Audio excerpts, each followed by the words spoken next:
जिस तरह से एक मुस्लिम नौजवान को महाराष्ट्र सदन में रोटी खिलाई गई रोजे की हालत में, क्या ये मुनासिब था? हमारे साथ मौजूद हैं अंसार रजा साहब, जिन्होंने इस मसले पे कोर्ट में एक पिटीशन फाइल की है। उनसे जानने की कोशिश करते हैं कि वो इस पूरे मसले को किस तरह से देखते हैं और क्यों इन्होंने कोर्ट में जाने की कोशिश की। अंसार साहब, सबसे पहले तो जो आपके यहाँ बहस हो रही है, मैं बीजेपी के लोगों से और कांग्रेस के लोगों से और जेडीयू के लोगों से इतनी गुजारिश करूंगा कि जिस इंसान का साल भर में 1 महीने का मौका मिलता है, उसका रोजा बर्बाद हो गया है, उस पर न बहस करके ये अपनी सीटों पर बहस कर रहे हैं। मैं गुजारिश करूंगा कि इस बहस को उसी रोजादार तक और जिस एमपी ने ये हरकत की है वहीं तक महदूद रखा जाए तो ज्यादा बेहतर होगा। जी, अब रहा सवाल उस आदमी की इस हरकत का। मैं एक बात जानना चाहता हूं कि जिस एमपी ने, बेचारे साहब ने जो ये हरकत की है, आज पूरे हिंदुस्तान के लोगों की समझ में आ गया है कि रोटी की कीमत क्या होती है। अगर एमपी साहब अच्छा खाना खाना चाहते हैं तो ये आम पब्लिक भी अच्छा खाना खाना चाहती है। दूसरी चीज, बहुत अच्छी बात, अच्छी बात कही, अगर रोटी में कोई कमी थी, खाने में कोई कमी थी, तो एमपी साहब को इतनी तमीज होनी चाहिए कि सरकार उनकी, वो खुद एमपी मिनिस्टर, उनका खाने में कमी थी तो डायरेक्ट वो मिनिस्टर को फोन करते, एक रोजादार का रोजा बर्बाद नहीं करते। जानबूझ करके वो बच्चा कहता चला जा रहा है मैं फास्ट से हूं, मैं रोजे से हूं, मेरा रोजा खराब मत कीजिए। बाकायदा तौर पर क्लिपिंग की गई है, मीडिया को साथ ले जाकर के ये तमाशा करवाया गया है। मैंने जो पिटीशन फाइल की है उसमें 4 मुतालबे मैंने रखे हैं। हुकूमत हिंद से मैंने सबसे पहला मुतालबा ये रखा है कि दोनों ऐवानों के चेयरमैनों से गुजारिश है कि ये जो 11 एमपी हैं, इन लोगों को संसद जैसे पवित्र मंदिर में रहने का हक नहीं है, तिहाड़ जेल के लाएगी इनके जैसे लोग हैं जिन लोगों ने ये हरकत की है। दूसरी पिटीशन में मुद्दा मैंने रखा है कि जो सिटिंग जज हैं हाईकोर्ट के, उनसे इसकी जांच करवाई जाए, इन लोगों को गिरफ्तार करवाया जाए। और शिवसेना के बाद उद्धव ठाकरे साहब ने जो सपोर्ट इनका किया है, ऐसी पार्टी को तो हिंदुस्तान में रहने का भी हक नहीं है, इसका सिंबल छीन लेना चाहिए जो ये हरकत की गई है। और पार्लियामेंट में ये कहा जा रहा है कि बगैर इजाजत के बहस की इजाजत नहीं है, कत्लेआम करवाना चाह रहे जानबूझ करके। सिर्फ मकसद ये है कि महाराष्ट्र में इलेक्शन आने वाला है, हिंदू मुस्लिम का दंगा करवाया जाए। ये तमाम चीजें चल रही हैं, चाहे प्रवीण तोगड़िया का बयान आप उठा करके देख लीजिए, अशोक सिंघल का बयान ले लीजिए। एक बात बताइए, जैसा विजय गुप्ता कह रहे हैं और जैसे और लोग भी बात कह रहे हैं कि शायद उस आदमी को ये पता नहीं था कि ये मुसलमान लड़का है। एक बात सुन लीजिए। दूसरी बात ये कि विजय गुप्ता ने भी कहा कि ये एक स्पॉन्टेनियस एक एक्शन था, कोई सोचा समझा।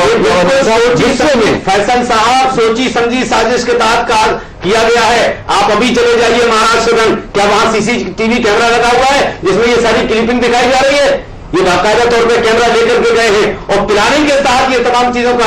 और जहां तक साहब विजय गुप्ता साहब कह रहे हैं कि किसी के चेहरे पर नहीं लिखा, जैसा उद्धव ठाकरे ने भी कहा है, वो अपनी नेम प्लेट दिखा रहा है कि मैं मुसलमान हूं, मैं रोजे से हूं। क्या ये लोग बहरे थे, इनको सुनाई नहीं दे रहा था? कितना पवित्र महीना चल रहा है, मुसलमान का बच्चा कह रहा है मैं रोजे से हूं। ये अपने जोश में, इतनी गुंडागर्दी में इतने बेहोश हो चुके थे कि उसकी आवाज भी नहीं सुनाई दी। चलिए विजय गुप्ता से पूछ लेते हैं। विजय गुप्ता जी ये कह रहे हैं, मौलाना अंसार रजा, इन्होंने इसके इशू पे कोर्ट में पिटीशन दायर की है, जानने की कोशिश की कि इस तरह की चीजें कैसे हुई, कैसे वहां पे कैमरा भी मौजूद था और किस तरह से ये 11 एमपी, कोई एक लोग नहीं थे, 11 एमपी, अगर उनको कोई शिकायत थी तो रोटी अगर खराब थी तो रोटी खाने का और अच्छी रोटी खाने का हक सारे लोगों को, इस बात को सांसदों को समझना चाहिए। दूसरी बात ये कि ये इस तरह का मामला हुआ तो कहीं ना कहीं सोची समझी तरीके से हुआ था। सरकार उनकी है, वो चाहते थे सेंट्रल गवर्नमेंट में फोन करके इसका को दिखवा सकते थे। ये सारी चीजें ना करके उन्होंने कैमरे के सामने इस तरह से एक मुस्लिम नौजवान को ह्यूमिलिएट किया। कैसे आप कहते हैं? बाद में उसको उद्धव ठाकरे उसको जस्टिफाई कर रहे हैं, सामना में उसके समर्थन में लेकर आ रहा है, फिर भारतीय जनता पार्टी उसको कैसे उससे किनारा कर सकती है? देखिए, एक तो महाराष्ट्र सदन जो है ये कांग्रेस की सरकार जो महाराष्ट्र में है उसके अंतर्गत काम करता है, उनके अधिकार क्षेत्र का मामला है। महाराष्ट्र सदन का जो पूरी जुडिक्शन है वो मुख्यमंत्री महाराष्ट्र का IRCTC का है, वहां जो रेलवे मंत्रालय के अंतर्गत आता है, जिसके मंत्री अगर आपको ना मालूम है तो बता दूं नितिन गडकरी है। वो सीधी बात है, नितिन गडकरी के सामने की बात है ये। अरे आप मुझे अपनी बात कहने दीजिए। बोलिए। महाराष्ट्र सदन में महाराष्ट्र की सरकार का राज है, ना कि किसी और सरकार का। पहले नहीं देखिए आपसे बार-बार कह रहा हूं कि IRCTC के अंदर आता है, महाराष्ट्र सरकार के अंदर। ये तो आप बार-बार नहीं बता रहे हैं।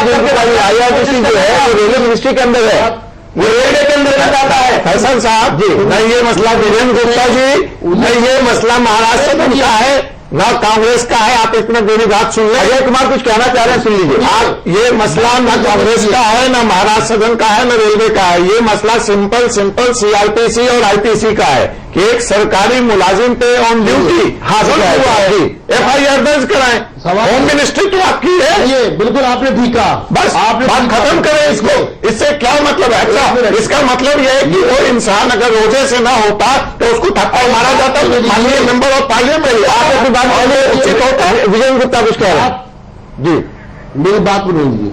देखिए विजय गुप्ता जी आपके पास वापस आएंगे। अली अनवर से जान लेते हैं। अली अनवर साहब, यहाँ पे अजय कुमार बैठे हैं, सीनियर जर्नलिस्ट। वो ये कह रहे हैं कि ये मामला पूरे तौर पे आईपीसी और सीआरपीसी का है। एक सरकारी मुलाजिम पे काम के दौरान, ड्यूटी के दौरान उसके साथ हाथापाई की गई, तो सीधे तौर पे उसके खिलाफ जो लोग थे उसमें उनके खिलाफ एफआईआर क्यों नहीं हुई? क्या कहते हैं आप अली अनवर साहब?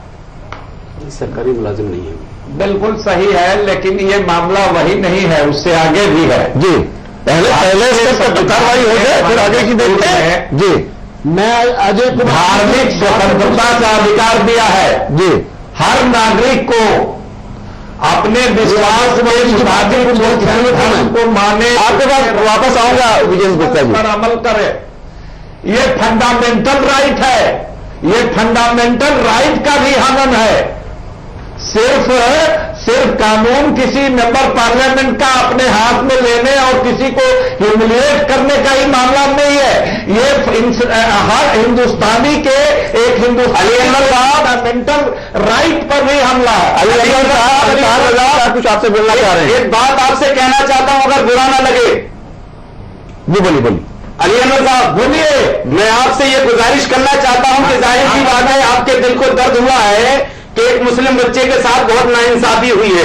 अगर किसी हिंदू भाई के साथ भी उसकी उपासना के टाइम पर होती तो मुझे दर्द होता। पहले मेरी बात सुन लीजिए। अब अगर आपके दिल में भी के साथ होता है तो दर्द होता है। मैं वही कह रहा हूं। हमको नहीं जानते हैं। अरे आप हमको नहीं जानते हैं। हिंदू दलित से लेकर पिछड़े वही बात गरीब गुरबा की लड़ाई हम लोग लड़ते हैं। अली अनवर साहब यही बात वो कह रहे हैं। हल नहीं होगा एमपी साहब, यही बात वो कह रहे हैं। मैं वही कह रहा हूं। वही बात कह रहे हैं। मुस्लिम समाज में भी जो लोग आप लोगों को बेफजूल की बोलने की आदत लग गई है, सुनने की आदत नहीं रही आप लोगों को। अभी दूसरे की बात सुना कीजिए, सुन लीजिए। आप मत सुनाइए मुझे, मेरी बात सुनिए आप।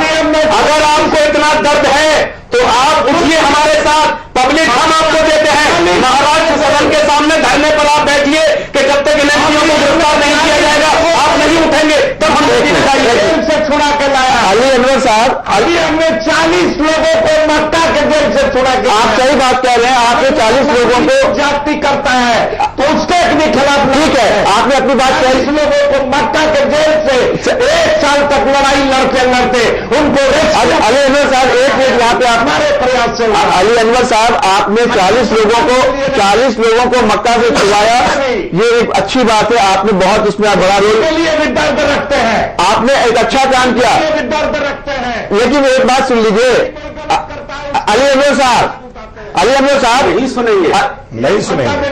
लोगों को बीमारी हो गई ना बोलने की। अली अनवर साहब, आपसे अंसार रजा साहब कुछ पूछना चाह रहे हैं। आप उनके सवाल का जवाब तो दे दीजिए। अंसार साहब कुछ आपसे पूछ रहे हैं, उनके सवाल का जवाब दे दीजिए।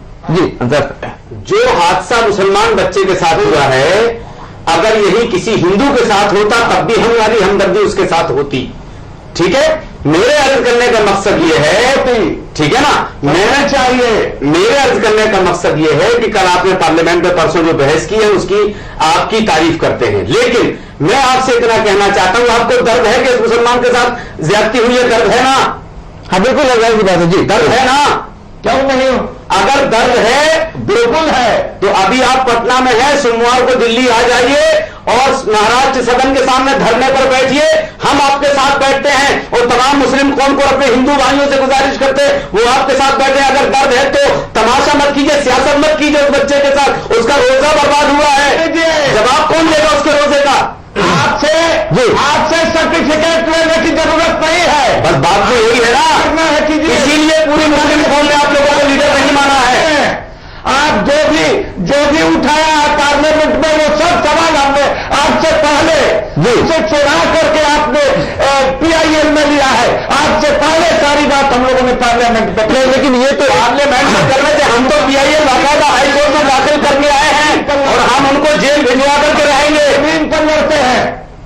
चलिए, आप लोगों ने अपनी अपनी बात कह ली। वाले हैं, आप सिर्फ कागजी लड़ाई लड़ रहे हैं। ये अली अनवर साहब ही से काम चलता है, बर्तन से कुछ नहीं होता, लिखतन से होता है। चलिए आपने ये बात कही अजय कुमार जी, जिस तरह से अंसार रजा साहब का कहना है कागजी लड़ाई लड़ने वाले हैं। अली अनवर साहब आपने अपनी बात कह ली, अब दूसरों को भी बोलने दीजिए। अजय कुमार जी, आपने सुना जिस तरह से बात कह रहे हैं अंसार रजा साहब और जिस तरह से अली अनवर साहब बात कह रहे हैं, दोनों चीजों को आपने सुना और जाहिर सी बात है दोनों को अपना अपना मौकफ है।